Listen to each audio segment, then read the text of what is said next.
Hey everybody, welcome to What About the Game. Today I'm going to be talking about Mario Bros on the Nintendo Switch.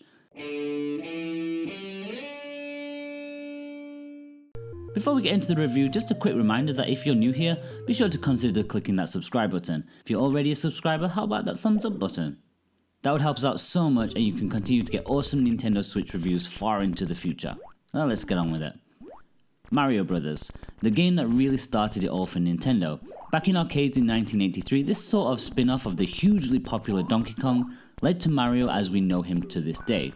Taking a career shift from carpentry to plumbing, Mario is more like the Mario we know today. But if in all unlikelihood you've never played the original Mario Brothers before, then you may be in for a shock as to how completely different he still is.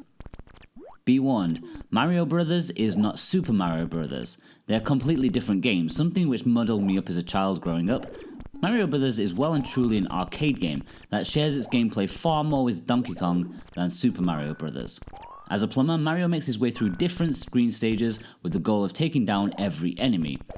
Super Mario experts may claim this an easy task, what with the mustachioed plumber's famous stomping ability, but actually, Mario hasn't quite mastered that technique just yet. Your reflex reactions to jump on Koopas will harshly result in you losing one of your precious arcade lives. Taking out enemies in Mario Brothers is very tactical and surprisingly precise. The idea is to hit the platform below the enemy to knock them over, run up to them and finish them off with a kick. There are 4 enemy types, and while they're not all dealt with in exactly this way, you get the idea. As an early arcade game, it's really quite the challenge even from the beginning. Enemies come thick and fast, cascading their way down the platforms to the bottom to the warp pipe, which transports them back up to the top. If you take too long, fireballs will start appearing to make things more difficult. As an assist, the bottom platform holds a power block, which will instantly knock over all enemies that are touching the ground. It's useful, but you can only use it a few times before it disappears for good.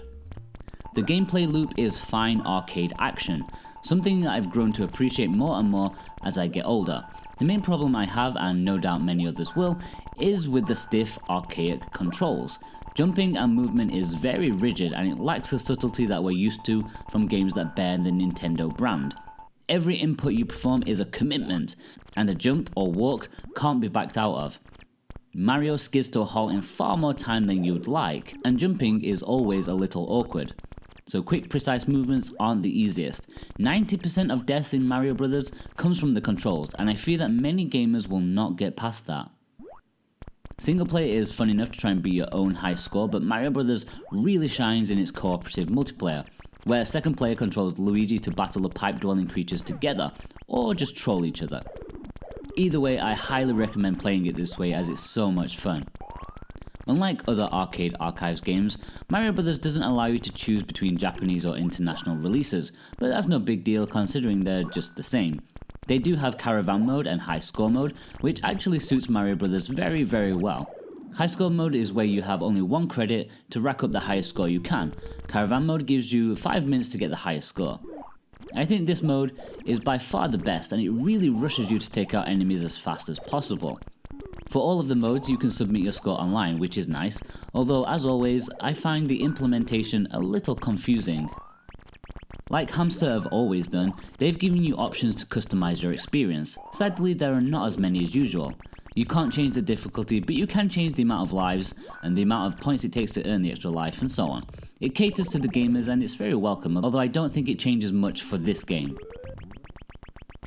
While an important point in Nintendo's history, Mario Brothers was never really that successful at the time, even though I do much prefer its gameplay style to Donkey Kong.